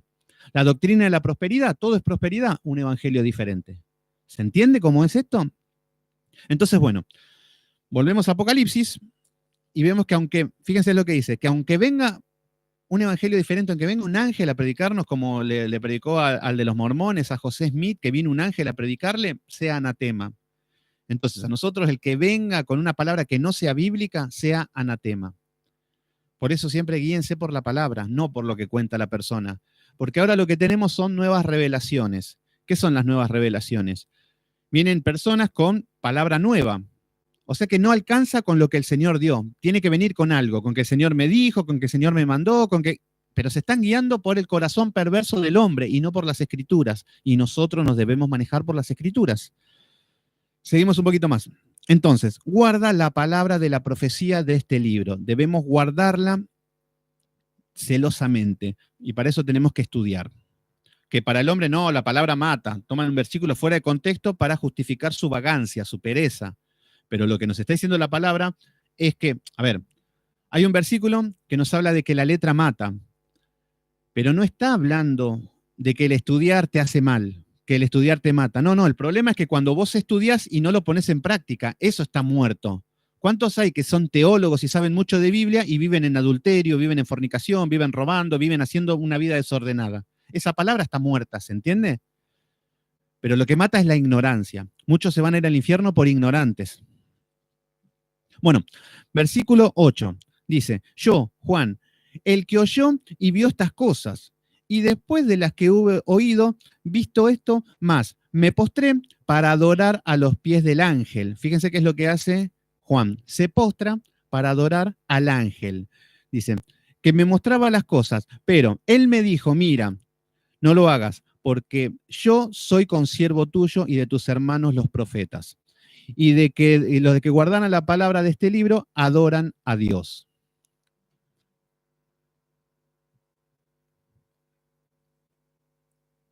A ver, ahí está. Medio como que se quiso cortar un poquito. Yo me quedo en silencio cuando se corta de este lado. Bueno, acá lo que nos está diciendo Juan es que luego de que le dijo todas estas palabras, él se postra delante de un ángel. Fíjense qué es lo que dice. Ya lo que vimos en Gálatas 1:8 es que por más que nos predique un ángel, un evangelio diferente al que está escrito, como el de José Smith, como todas las sectas que vemos que son horripilantes, bueno, eso vemos que lo tenemos que desechar. Acá vemos que lo que nos representa ahora es que luego de ver estas cosas, Juan ve al ángel y se postra, se inclina. Lo que vemos es que Juan queda maravillado por lo que ve, porque vio un ángel, porque ve el ángel. Ya lo había visto por todas partes, acá se inclina. Pero ¿qué significa? ¿Por qué nos enseña esto? ¿Por qué se detiene acá la palabra? Acá primero, Juan, lo que vemos es que en los tiempos de Juan, cuando viene el Señor, había una oscuridad muy grande en lo que era todo lo que era Israel y Jerusalén. Incluso hasta se adoraban a los ángeles. Entonces, acá vemos que adoraban a los ángeles y acá todo lo que era estas culturas tipo medio paganos y del pueblo de Dios mezclado, vemos que era algo muy común. Entonces, Juan se postra y el ángel le dice que no lo hagas. No te postres delante mío porque soy un consiervo tuyo. ¿Qué significa un consiervo tuyo? Que es otra gama, otro tipo de ser viviente. Entonces, lo que vemos es que es distinto, aunque no tienen pecado, son santos, están con Dios, pero aún así son consiervo nuestro. Entonces, acá nos está hablando de que no debemos inclinarnos ante nadie, porque solamente la Escritura nos habla de postrarnos solamente ante Dios. Acá vemos que, fíjense que cuando vemos que, por ejemplo, Isaías en el capítulo 6, cuando es arrebatado al trono, lo ve y cae postrado, cae de rodillas. Daniel, cuando tiene también la misma revelación de que ve el trono, cae como muerto, dice, postrado. Juan también había caído postrado en unos capítulos anteriores, y ahí no le dijeron que se levante. Pero acá con un ángel ya le dice que no, porque somos consiervos. Entonces, ustedes fíjense que todo lo que tiene que ver con las cosas de Dios solamente se inclinan ante el Creador. Hola, hola, se corta un poco. Está está medio entrecortado la señal. Voy a cambiar ya en estos días, cuando pueda, voy a llamar y voy a poner más mega, así se ve mejor y hay más calidad. Bueno, entonces, en cuanto a postrarse un ángel, ustedes fíjense que Satanás no tiene ningún problema en que se inclinen ante él. Es más, Satanás le dijo en el desierto a Jesús, todo esto te daré si postrado me adorares. Entonces, ahí vemos que todo lo que tenga que ver con Satanás sí que se deja postrar. Y ahí vamos a ver los que se postran ante la Virgen María, los que se postran delante de los santos, los que se postran delante de los pastores, los que se postran delante de tantas cosas, vemos que eso no es de Dios, porque solamente se puede inclinar delante de Dios. Entonces, bueno, continuamos. Bueno, entonces acá vemos que lo que le dice es que no hagas esto porque soy consiervo tuyo y de tus hermanos los profetas. Entonces acá lo que dice, los que guardan las palabras de este libro adoran a Dios. ¿Qué es lo que significa esto? Los que guardan las palabras de este libro adoran a Dios. Por eso, los que guardan son los que hacen la voluntad de mi Padre. Y ustedes fíjense que todo hombre religioso lo que hace es que saben la verdad, pero no quieren. Y hacen todo lo posible para retorcer la verdad y hacer que parezca otra cosa lo que ellos desean. Entonces ahí vemos cómo el hombre pervierte la palabra, sabiendo lo que está bien, hacen lo malo. Y ahí se cumple lo que dice Isaías 5, que a lo bueno lo llaman malo y a lo malo lo llamen bueno. ¿Qué significa esto? Vayan a una iglesia y díganle, la mujer no puede predicar, no puede ser pastora. Y fíjense cómo la iglesia lo va a atacar. Pero bueno, pero está escrito en la Biblia, no es algo que se nos ocurre a nosotros. Pero ahí vamos a ver que el hombre lo que te dice es que lo bueno lo ven malo. Entonces, si el Señor te dice que la mujer no puede, estoy dando este ejemplo, no es que quiera ser machista, pero es lo que más están movilizando las iglesias, lo que este nuevo movimiento feminista. Vemos que el aborto, hoy todo lo ven como bueno, el aborto. Lo malo lo ven bueno y lo bueno lo ven malo. Bueno, esto es lo que está pasando hoy en día. Entonces, acá lo que vemos es que nos está hablando que guardemos la palabra de este libro, porque los que guardan la palabra de este libro adoran a Dios. Esto va a implicar cosas, no es fácil. Ustedes guardan los principios y la palabra de Dios y van a ser perseguidos. Cuando la palabra habla de que van a ser perseguidos los que no tienen la marca de la bestia, no es que en el futuro en un anticristo. No, no, no. Ustedes pónganse a predicar el verdadero evangelio y van a ver cómo los persiguen, cómo se quedan sin trabajo también, cómo van a empezar a ser despreciados socialmente, cómo lo van a empezar a dejar de un lado. Entonces, ahí lo que empezamos a ver es cómo impacta el evangelio en el mundo que nos ha tocado vivir. Cuando salimos del confort y tenemos que ir a pelear, a militar la buena batalla. Entonces ahí es donde vamos a decir, cuando utilizamos estas armas, es donde decimos somos más que vencedores. Cuando vamos a la batalla, cuando el Señor nos equipó, cuando el Señor nos preparó, y cuando vamos a la batalla, ahí el Señor nos dice somos más que vencedores. Pero ahí vamos a tener pruebas, vamos a tener rechazos, vamos a tener todo tipo de ataques, porque es parte de probar nuestra fe. Muchos quieren que acepte a Cristo y no quiero tener ningún problema. No quiero pasarla bien, quiero descansar ahora, no quiero tener ningún problema. Es que el problema es que si el Señor nos dice que con Cristo somos más que vencedores, ¿cómo vamos a ser más que vencedores si no hay batallas? Si no hay luchas, si no hay pruebas. ¿Vencedores de qué vamos a ser? Y así está la iglesia, quiere ser vencedores de nada, se creen vencedores, se creen guerreros, pero no saben ni lo que es una guerra ni lo que es una batalla. ¿Se entiende? Estoy hablando de lo espiritual. Bueno, versículo 10 dice, y me dijo, no selles las palabras de esta profecía, de este libro, porque el tiempo está cerca. Bueno, acá lo que le está diciendo a Juan es que no selle las palabras de esta profecía, que no selles este libro. ¿Qué es lo que está diciendo? No lo guardes, no lo dejes guardado por ahí. Que no, todo lo que aprendiste es para predicarlo, es para llevarlo a la iglesia, y la iglesia lo tiene muy selladito este libro. Este libro, la verdad que las iglesias, es más, ni lo llevan ya. Ya está tan guardado que hoy te ponen una pantalla y ahí estás a la merced de 2 o 3 versículos flacos que pongan y estás muerto de hambre los que son de Dios. Pero bueno, sellar es que no debemos guardar. Sellar es dejar el libro cerrado. Esto es lo que significa sellar. Entonces, no selles las palabras de esta profecía de este libro, porque el tiempo está cerca. Lo que está diciendo es que yo sé que muchos dicen, no, pero el Señor viene con que el Señor viene ya y el tiempo está cerca, pero ¿cuánto hace que viene? No, es que lo que tiene que ver es que desde que muere Cristo, ahí empieza ya el último periodo. Desde la primera venida hasta la segunda venida, que Satanás está como loco. Bueno, ahí es donde dice que ya vengo pronto, no sabemos cuándo. El tema es que yo puedo decir, no, pero ya 2020 años y este Dios que no aparece. Bueno, muy bonito, pero si yo me muero ahora, el tiempo sí que estaba cerca y bastante cerca y se terminó el tiempo. ¿Se entiende? Esta es la gravedad del asunto.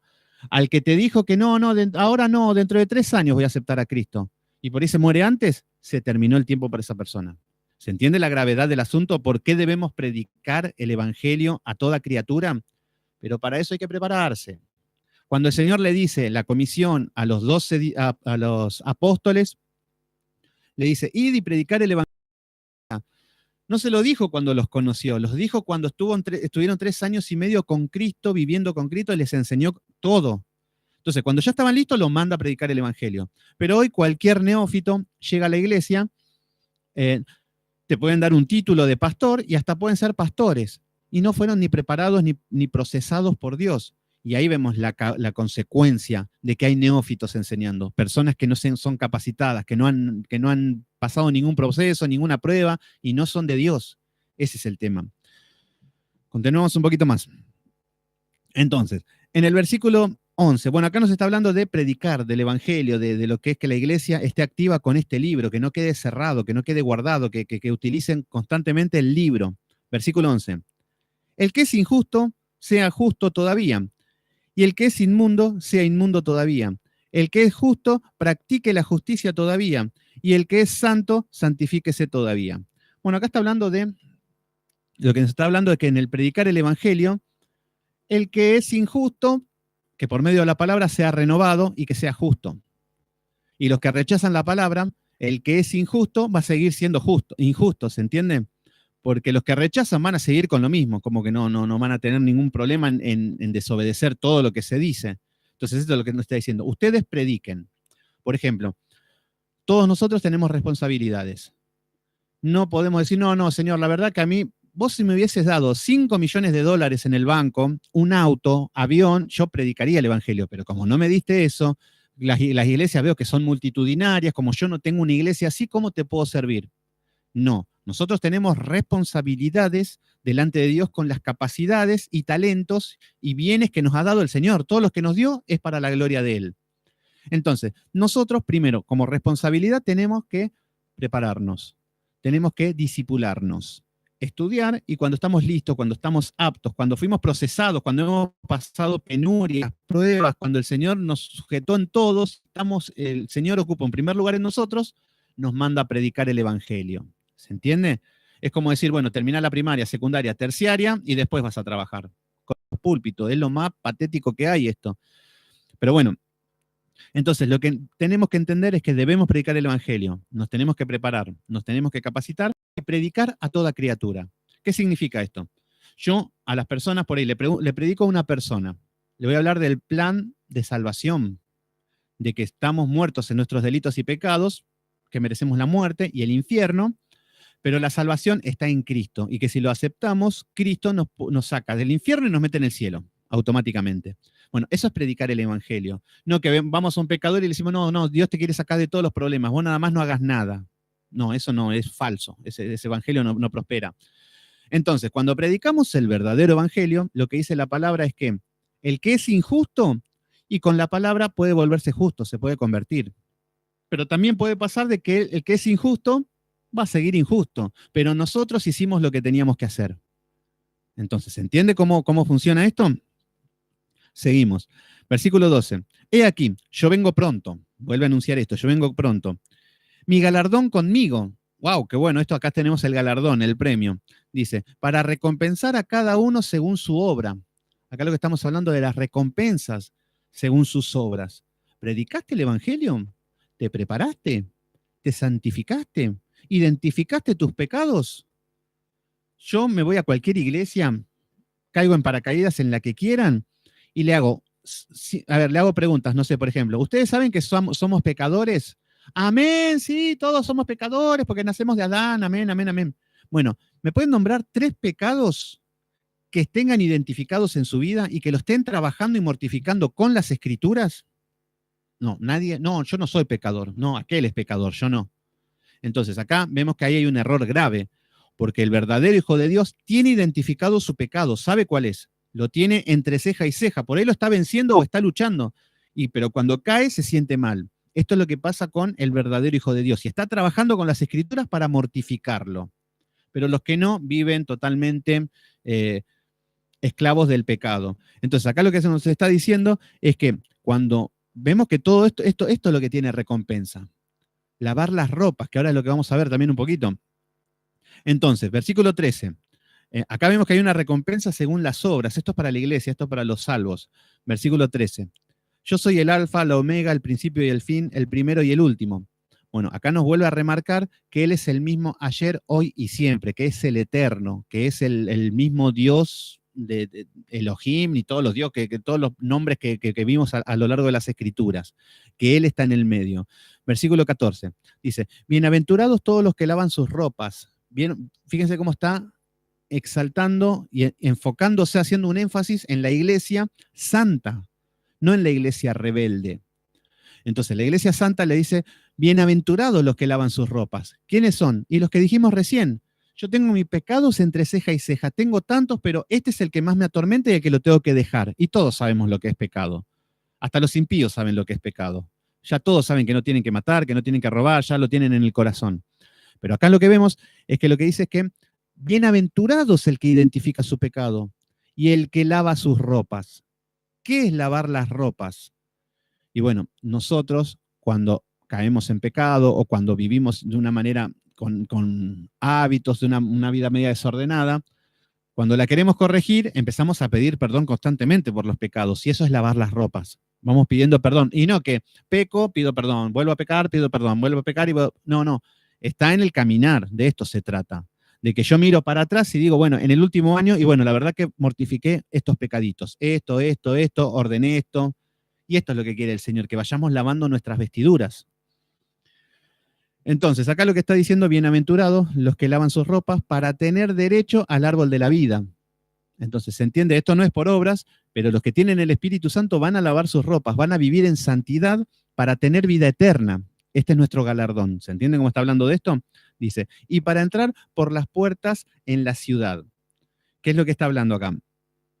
Para entrar por las puertas en la ciudad. Esta es la ciudad que acabamos de ver en el capítulo 21, de la ciudad santa, de la Jerusalén, de la vida eterna, ¿se entiende? Para entrar por ahí, con vestiduras blancas, no se entra con trapos sucios. Versículo 13, más, acá están los del otro lado, más los perros, fíjense que nos aparecen acá, los perros. Acá utiliza nuevamente un término para Juan, porque en los tiempos de Juan, los perros eran un animal inmundo. Los judíos, los fariseos eran totalmente fanáticos y todo lo que era inmundo no lo tocaban, nada. Entonces, el mayor insulto que había era decirte perro. Y además, vemos que los perros son animales inmundos, son animales que comen basura, que pueden comer cadáveres, que comen... estamos hablando de un perro en estado medio salvaje, porque en esa época no dejaban entrar a los perros ni a la casa, nada. Los perros cuando iban a dormir empezaban a salir tipo lobos a buscar comida. Entonces, lo que hablaba es de que lo peor que había en esa época era decir perro a una persona. Entonces, acá toma este término como diciendo un insulto totalmente bajo. Fíjense qué es lo que le dice. Más, los perros estarán afuera de la ciudad santa. ¿Se entiende? Esto es el infierno. Los perros estarán fuera. Dice, y los hechiceros, acá cuando estamos hablando de los hechiceros, recuerden que cuando hablamos de hechicería, no es solamente el que hace un trabajo de brujería. Están ahí conectados, ¿no? Los veo medio callados. Yo veo acá que están conectados, pero capaz que yo sigo hablando solo como un loco, y así que me ponen un pulgarcito así, que están ahí, si tienen preguntas. Los hechiceros no son solamente los que van al brujo y hacen una hechicería, o van al tarot, o van a diferentes lugares de brujos, sino que la hechicería es cuando una persona está en un estado de encantamiento. Entonces, yo puedo tener encantada a muchas personas, yo los puedo tener a todos seducidos con simpatía, siendo autoritario, dominándolo con la violencia. Entonces, cuando una persona hace lo que no quiere hacer, está en un estado de encantamiento, está hechizado, eso es hechicería.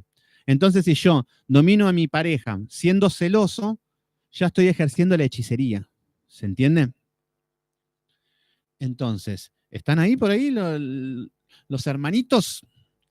Bueno, entonces acá vemos que aparecen los hechiceros, los fornicarios, los homicidas, los idólatras y todo lo que aman hacer mentiras.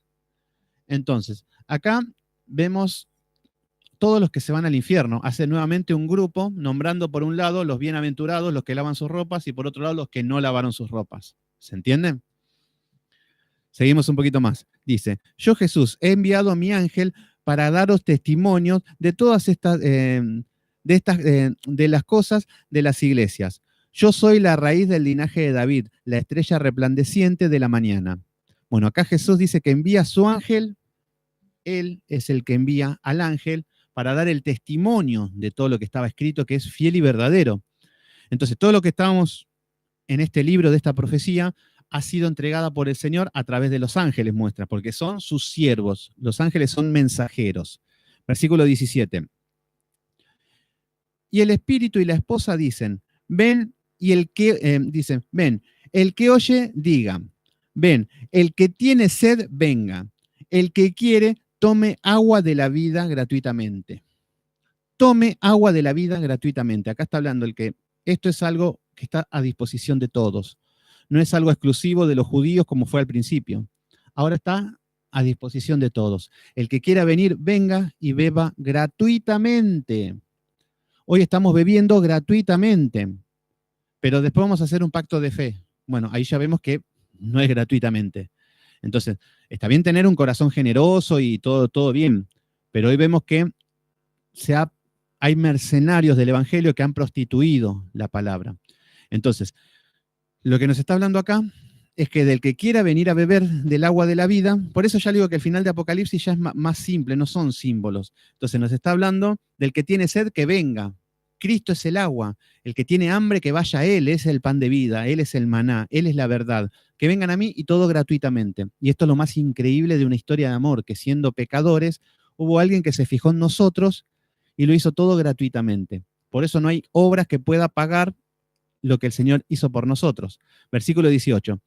Yo testifico todo lo que oye las palabras de la profecía de este libro. Si alguno añadiere, fíjense qué es lo que dicen acá, si alguno añadiere, si suma algo a todo lo que está escrito acá, y nada más, fíjense cómo se enseña este libro, nada más, Apocalipsis. Si alguno ven cómo manipulan y empiezan a hablar que el anticristo, que Cus, que Gog y Magog, que es Rusia, que es China, y empiezan a hablar todas estas cosas, vemos cómo están añadiendo cosas que no son en las escrituras y lo están enseñando como verdadero cuando es totalmente falso. Entonces acá le está hablando a esto, a los que añaden. Hay que tener mucho cuidado. Yo por eso siempre trato de tener cuidado porque trato de enseñar lo bíblico y lo que está escrito conforme a la luz que el Señor me dio. No me pongo a hablar y a hacer un cuento. Esto, los que añaden eso. ¿Qué pasa si yo me pongo a contar acá mi vida, cómo el Señor me llamó, cómo luché contra Satanás y hacerme el héroe? Ahí estoy añadiendo a las escrituras. Está bien contar un ejemplo, algo que se asimile a lo que está explicando, nada más. Pero el problema es cuando añadimos, o cuando en las escrituras añadimos palabra. Por ejemplo, el pueblo de Israel, el Señor le da los 10 mandamientos, la ley ceremonial y la ley civil. Pero ¿qué es lo que hicieron los judíos? Hicieron lo que es el Talmud. Entonces, en este libro le comenzaron a añadir más cosas. Entonces, todo era pecado. Si vos caminabas y, no sé, por ejemplo, los judíos, si vos vas y subís una escalera, ya estás trabajando, te decían. Entonces ya estabas maldito. Si no te lavabas las manos 40 veces, no eras santo, era inmundo. Bueno, entonces le sumaban y le añadían un montón de enseñanzas. Cualquier casualidad con la iglesia de hoy, que vemos que las iglesias tienen baterías. ¿Quién les pidió que añadan baterías en la adoración? Todo tipo de instrumentos, cuando vemos explícitamente lo que el Señor pidió en el Antiguo Testamento. Pero bueno, cuando la iglesia comienza a añadir todo, las falsas enseñanzas, la falsa doctrina. Acá lo que está hablando de esto. Si alguno añadiere estas cosas, Dios traerá sobre él las plagas que están escritas en este libro. Van a haber plagas, van a haber juicios. Entonces, pero acá vemos que cuáles son los juicios. Ya habíamos estudiado las trompetas, las copas de la ira. Fíjense que hablaba de las falsas enseñanzas, de los juicios de parte de Dios, cómo enviaba, que lo entenebrecía más al hombre. Esto es lo que pasa. A ver, ahí les mando un mensaje, no sé si está muy lento, que no se pueden comunicar o no me pueden escribir, pero bueno, yo continúo. Igual no se está cortando, está bastante, de parte mía, de acá, está bastante bien la señal. Bueno, entonces, acá lo que nos dice el versículo 19 dice, y si alguno quitare de las palabras del libro de esta profecía, Dios quitará su parte del libro de la vida. Entonces, el que meta mano a la Biblia o el que le saque, porque hoy vemos que todos omiten. No, omiten, no, Jesús no es Dios. No, omitimos. Esto sí, esto según como yo creo. Acá vemos cómo Satanás entra a manipular las escrituras, que esto es lo que vemos las herejías en todas las iglesias, que han llegado a un nivel de corrupción absoluta. Por eso nos debemos guiar pura y exclusivamente con las escrituras. Entonces, acá lo que nos dice es que va a quitar el nombre del libro de la vida y de la santa ciudad, de lo que es la vida eterna, por estar sumergido en falsas enseñanzas, dice. Y de las cosas que están escritas en este libro. Versículo 20. El que dé testimonio de estas cosas dice, ciertamente vengo en breve. Vuelve a remarcar lo mismo. Vengo en breve, amén. Sí, ven, Señor Jesús. Versículo 21. La gracia de nuestro Señor Jesucristo con todos vosotros, amén. Y termina este maravilloso libro.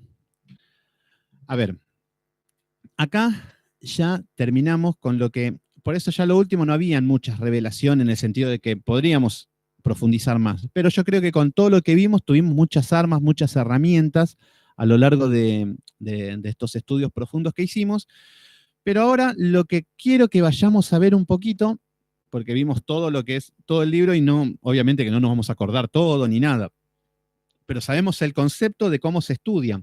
Entonces, lo que tenemos que entender es que no es un libro histórico, que no es un libro sistemático que empieza tal fecha y empieza de chiquito y muere de grande. No es que los días son los días son 1, 2, 3, 4, empieza en el capítulo 1 y termina en el 21 de una manera cronológica. No, no es eso. Lo que tenemos que entender es que el Señor nos pone un montón de imágenes y que todo habla de lo mismo, desde la primera venida de Cristo hasta la segunda. Y que habla de la iglesia y del poder del mundo atacando a la iglesia. Eso es todo lo que habla. Entonces, por ejemplo, si hablamos de la verdadera iglesia, si hablamos de la verdadera iglesia, de la iglesia de Cristo, vamos a ver que en el del capítulo 2 al capítulo 3 tenemos el mensaje a las 7 iglesias. Y ahí vemos cómo el Señor habla a puertas cerradas en la iglesia y comienza a ordenar todo. Por ejemplo, vamos a hacer un pequeño repaso, más o menos, para que veamos cómo cierra este libro maravilloso. Fíjense, si decimos del capítulo 2 al capítulo 3 tenemos las 7 iglesias. Por ejemplo, le habla a la iglesia de Éfeso. Lo que le habla es que tiene una mala doctrina. Habían entrado malos, tenían que soportar a los malos, lo que dice que a los que se hacían llamar apóstoles. Entonces, habían falsas enseñanzas en lo que era Éfeso. Entonces, el Señor le dice, no, corrijan esto. ¿Se entiende? Como que ellos caminaban, iban, pero estaban entrando falsas doctrinas. La iglesia de Esmirna no había ningún reclamo. Y lo que les dice el Señor es que sigan así. Estaban siendo perseguidos, estaban siendo presos, estaban siendo muertos, le robaban todas sus propiedades. Entonces la palabra era de aliento para esta iglesia. Después vimos lo que era la iglesia de Pérgamo, que lo que le dice es que era donde mora Satanás, que tenían la doctrina de Balaam, falsos profetas. Lo mismo que tenemos hoy, en Dios me dice, el profeta y todas esas paparruchadas. Entonces vemos que el Señor comienza a ordenar esto, y no, saquen las falsas doctrinas. Los exhorta a corregir. La iglesia de Tiatira, que estaba Jezabel, vemos acá que el Señor le empieza a ordenar con que esta que se hacía llamar profetisa, que había una mujer predicando, veíamos una mujer que llevaba a todos a lo que era el adulterio espiritual, adorar a otros dioses, porque era una mujer pagana, y había una pagana predicando a la iglesia de Jehová. ¿Se entiende? Después estaba la iglesia de Sardis, que era como las iglesias de hoy, que decían que tenía un nombre de que vive, pero estaba muerta. Entonces acá vemos que esta iglesia le dice, arrepiéntete, tus obras no son perfectas, son un desastre esta iglesia. Entonces el Señor le dice que se corrija antes de que Él venga. Luego estaba la iglesia de Filadelfia, que vemos que no has negado mi nombre, le dice. Le habla acerca de que los entrego a la sinagoga de Satanás. Bueno, la iglesia de Filadelfia era la mejor de todas, porque era una iglesia pequeña que le decía que no tenía fuerzas, pero que sigan adelante. Bueno, era una de las mejores.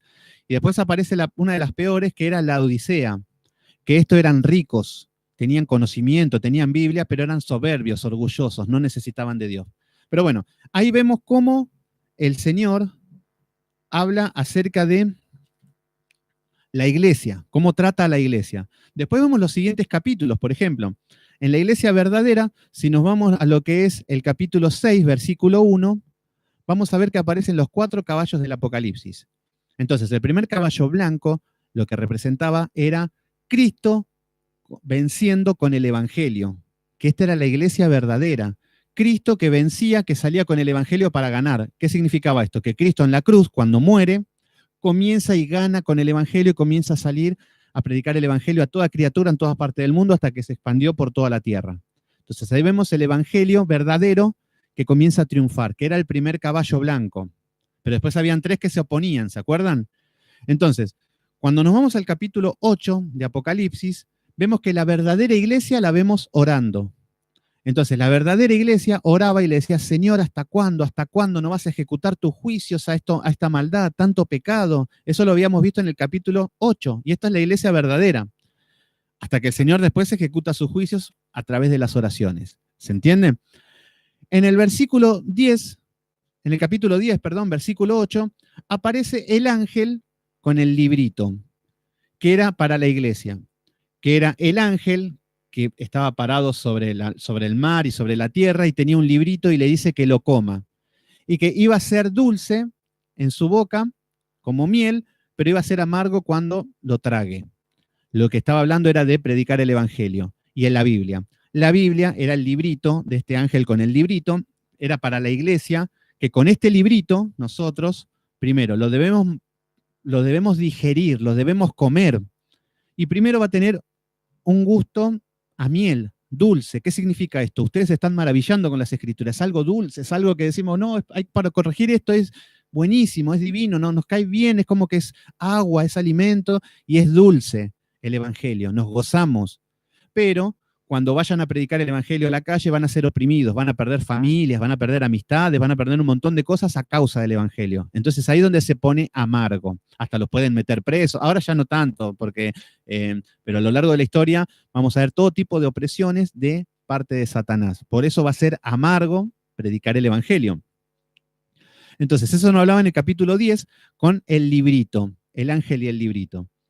Luego en el capítulo 11 vemos que aparecen los 2 testigos, que representaba la verdadera iglesia. Estos 2 testigos no eran ni Moisés ni Elías, como dicen las falsas enseñanzas, sino que era la iglesia y el Espíritu Santo. Estos eran los 2 testigos que tenían los encargados de predicar el Evangelio. Entonces, el Espíritu Santo y la iglesia. Pero después habíamos visto cómo iba a ser atacada la iglesia y hasta iba a morir con el Espíritu Santo. Y después iba a volver a resucitar. Este era el enfoque, ¿se entiende? Pero acá estamos viendo la verdadera iglesia nada más. Si nos vamos, por ejemplo, en el capítulo 12, versículo 9, vemos que estaba Satanás que perseguía a la mujer, que era la iglesia, la verdadera iglesia, que luego de la cruz, cuando no puede matar a Jesús y es vencido, es arrojado a la tierra. Y comienza a perseguir a la iglesia de manera, entonces ahí veíamos las persecuciones de la iglesia, las persecuciones de la iglesia con Satanás. Entonces ahí veíamos todo lo que tenía que ver con las persecuciones, las ideologías, cómo se metía en la iglesia, cómo usaba el falso profeta, cómo usaba la bestia. Después también aparece Satanás atado, que ahí vemos la verdadera iglesia cuando en la cruz el poder de Satanás queda limitado, queda atado. Entonces Satanás con el poder del Evangelio queda sin poder, no sin poder, queda limitado su poder. Entonces ahí veíamos el poder de la iglesia, que con la palabra de Dios, Satanás queda limitado. Y esto es lo que pasa hoy, que al que le hablamos, una persona llena de demonios, le hablamos de la palabra de Dios, y si hace efecto en su corazón, Satanás queda limitado. Lo mismo que está limitado en muchos de nosotros Satanás, que antes estaba libre, estaba desatado. Bueno, después habíamos visto otro enfoque, ese era el enfoque, por ejemplo, lo que les quiero dar de la iglesia verdadera, todo lo que vemos en el libro, de todas las tomas y todas las cámaras que vimos. Después, por ejemplo, habíamos visto acerca de los adoradores. Los adoradores que tenía que ver con el verdadero pueblo de Dios adorando. Por ejemplo, en Apocalipsis 4, versículo 8, vemos, por ejemplo, cómo estaban adorando los ángeles al Señor en su trono. Ahí veíamos este cántico glorioso al Señor, que acá estaban los querubines, los serafines, toda la gama angelical. Pero en el capítulo 5, versículo 8, vemos que están los redimidos alabando al Señor. Entonces acá vemos los adoradores. En el capítulo 7 vemos que aparecen los 144.000, que esto eran representaban los salvos, que esto era un símbolo también, que representaban a los que eran salvos y que estaban adorando al rey. En el capítulo 14 vuelven a aparecer los 144.000, y en el capítulo 19 veíamos la alabanza celestial también, la alabanza en el cielo. Entonces ahí tenemos todos esos capítulos que vemos la misma toma a lo largo de todo Apocalipsis, ¿entiende? Como que hacemos un rompecabezas, juntamos todo y se arma una toma excelente de todo lo que está pasando. Por eso nos daba una parte, otra, se mezclaba con otra, y cuando las vemos comenzamos a tomarlas y las volvemos a ver. Bueno, si vemos, por ejemplo, el mundo, la tierra, los impíos, fuera de la iglesia. Teníamos la iglesia, teníamos los adoradores ya en el cielo. Ahora vamos a ver el mundo, cómo estaba el mundo. Por ejemplo, en el mundo veíamos en Apocalipsis 6, versículo 3, veíamos que habían 3 caballos, los jinetes, que estaba el caballo amarillo, el caballo rojo, el caballo negro. Entonces, cuando veíamos, por ejemplo, el caballo rojo, que tenía que ver con la persecución a la iglesia, cómo es perseguida la iglesia, habíamos visto también el caballo negro, que tenía que ver con el hambre, con que los cristianos vamos a padecer problemas económicos inexplicables y cosas así. Bueno, ahí teníamos los ataques del mundo a la iglesia, ¿se entienden? También veíamos, por ejemplo, en Apocalipsis 8:9, el juicio a la tierra, cómo el Señor ejecuta los juicios a la tierra por su desobediencia, por su pecado, y cómo se entenebrecía cada vez más la mente del hombre. Y a tal punto que hoy vemos los noticieros y es porque están todos entenebrecidos. Bueno, ahí vemos un enfoque de cómo está la tierra, cómo está el mundo hoy. En el capítulo 9 aparecen lo que eran las falsas enseñanzas. En el capítulo 9 habíamos visto cómo es Satanás, cómo empiezan a haber armas demoníacas para enseñar falsas doctrinas. ¿Se entiende? Las iglesias que están enseñando falsas doctrinas. En Apocalipsis, capítulo 9, versículo 4, habíamos visto demonios que tenían ideologías, nuevas ideologías y fuentes de pensamientos que tenían que ver con la moda. Y hoy lo podemos llamar feminismo, lo podemos llamar comunismo, todo tipo de estrategias y de ideologías satánicas. En Apocalipsis 9:8 vemos cómo el mundo es sometido al juicio de Dios, pero aún así no se arrepienten de los deseos perversos del corazón. Ahí veíamos una toma de cómo el mundo estaba, cuál era la situación espiritual del mundo, que estaban muertos y que no se arrepentían de sus pecados.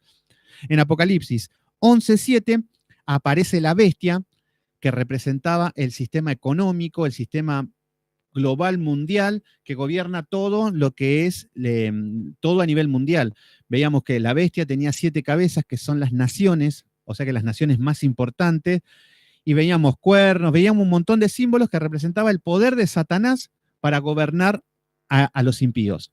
Entonces ahí vemos cómo los impíos están siendo manejados ahora están queriendo meter el aborto, meten el aborto. En otro tiempo querían meter, no sé, estaban los romanos, habían que matar a los cristianos, los mataban a los cristianos. En la época medieval había que adorar a la iglesia católica, todos a la iglesia católica. Iba corriendo, este era el poder de la bestia, que ya lo habíamos aprendido y lo habíamos estudiado bien. Entonces, y en Apocalipsis 13 vemos que aparece la definición de esta bestia con las cabezas, lo que representa, todo lo que representa el mundo y el poder que tiene el mundo globalizado y todo lo que tiene que ver con esto. Y en el capítulo 16 aparecen las copas de ira, que eran los juicios de Dios a la tierra por su maldad, por su pecado. Habíamos visto en el capítulo 17 que había el juicio a la gran ramera, que estaba representada como Babilonia, que representa el mundo, sus placeres, los deleites, el pecado, bueno, todo lo que ama el hombre, y ahí venían los juicios, eso era el mundo. Y en el capítulo 18 aparece Babilonia, que representa el mundo, también eran símbolos, y veíamos que Babilonia había caído porque venía la segunda venida, ¿se entiende? Entonces había un juicio a Babilonia, al mundo, que es lo que va a venir al mundo. Luego teníamos lo que era la iglesia falsa, lo que era, ya teníamos la iglesia verdadera, los adoradores, el mundo, la iglesia falsa que se mezcla, que quiere corromper la iglesia verdadera. Esto es el objetivo. Y ahí vemos que en Apocalipsis 13:11 aparece el falso profeta, que este falso profeta es el que parecía un cordero, pero hablaba como dragón. Y acá es donde veíamos los pastores que hablan todo bonito, como que como corderito, parece decir son de Dios, pero hablan como dragón. Entonces ahí vemos que predican cosas que no son de Dios. Entonces lo que te predican, te vienen con la psicología, con el buenismo, te vienen con que somos todos buenos, con que ponen una ONU en lugar en lugar de una iglesia, le dan de comer a los pobres y se olvidan de estudiar la palabra. Y bueno, todo para que la Biblia quede de lado. Esta es la obra del falso profeta. En Apocalipsis 14, versículo 8, aparece que cae Babilonia. Acá lo que era de este juicio también a esta ramera, a la iglesia. Luego aparece la segunda venida. De todo lo que habíamos visto, habían muchos enfoques de la segunda venida. Por ejemplo, en Apocalipsis 6, versículo 12, vemos que representa de que caen las estrellas, el sol se oscurece, se queda detenido. Vemos un montón de cosas en Apocalipsis 6, 12. En Apocalipsis 11, 13, vemos que aparecen terremotos. Todos representan la segunda venida. Es como que cuando viene Cristo en el hombre, esta segunda venida que se encuentre con Dios, va a ser como que hay terremotos, como que el mundo se detiene, el planeta. En Apocalipsis 14, 9, habla también del infierno, también de a dónde van a ir. En Apocalipsis 14, 19, habla de la ira de Dios, cómo va a ejecutar la ira de Dios a este pueblo perverso. Apocalipsis 16, 18 también habla de terremotos, todo tipo de desastres naturales que son símbolos de lo que va a sentir el impío cuando enfrente a Dios en este juicio, en esta segunda venida. ¿Se entienden? Apocalipsis 18, 11, vamos a ver el lamento de todos los que aman el mundo. Habíamos visto cómo amaba el hombre, el impío ama el mundo, no se arrepintieron y cuando están en el juicio se van a lamentar de todo lo que perdieron. Apocalipsis 19, 11, aparece Jesús en un caballo blanco, es el jinete en un caballo blanco que representa cómo va a venir a juzgar a las naciones.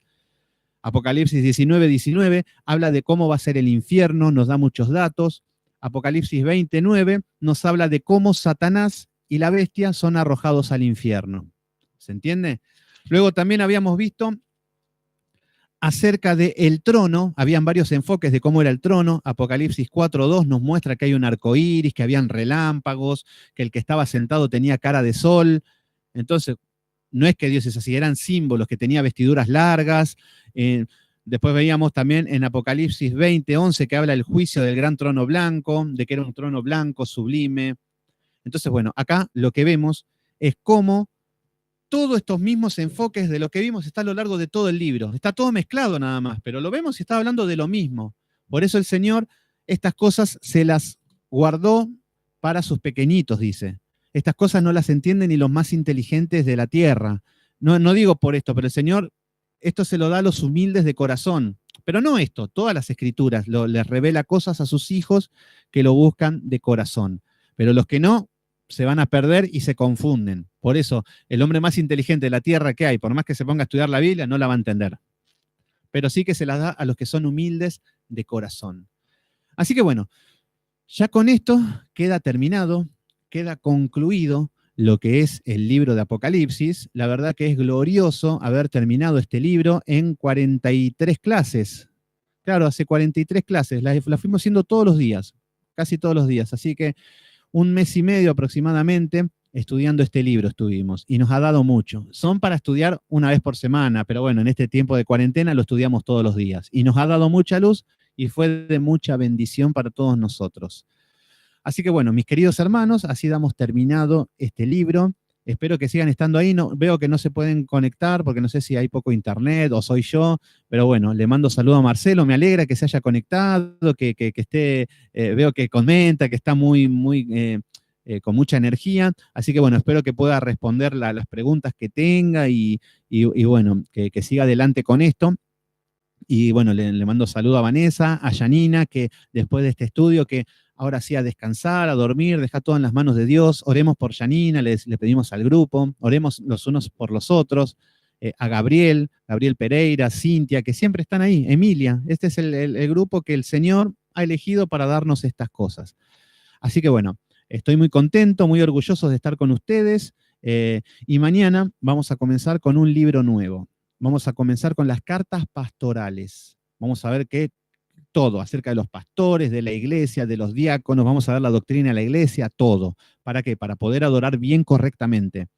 Entonces, bueno, esto para mañana. Así que bueno, lo dejamos acá. Ha terminado este libro maravilloso. Espero que toda su Biblia haya quedado escrita con colores, con fibras, con lapicera, con los cuadernos escritos.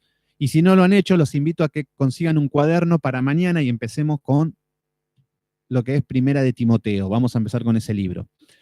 Así que bueno, mis queridos hermanos, nos vemos mañana.